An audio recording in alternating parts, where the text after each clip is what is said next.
Humingi ng himala ang mga tagapagturo ng kautusan at ang mga Pariseo.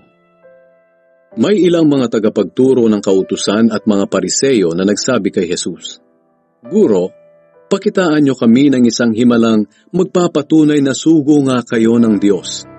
Sumagot si Jesus, "Kayong henerasyon ng masasama at hindi tapat sa Diyos.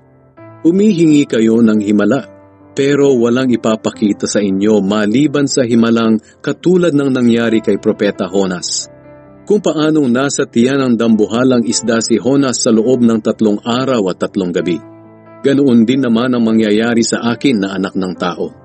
3 araw at 3 gabi rin ako sa ilalim ng lupa. Sa araw ng paghuhukom, tatayo ang mga taga-Ninive at kukondenahin ang henerasyong ito, dahil nagsisi sila ng mangaral sa kanila si Jonas. At ngayon, narito ang higit pa kay Jonas, na nangangaral sa inyo, pero ayaw niyong magsisi. Maging ang reyna ng timog ay tatayo rin, at kukondenahin ang henerasyong ito, sapagkat nanggaling pa siya sa napakalayong lugar para makinig sa karunungan ni Solomon.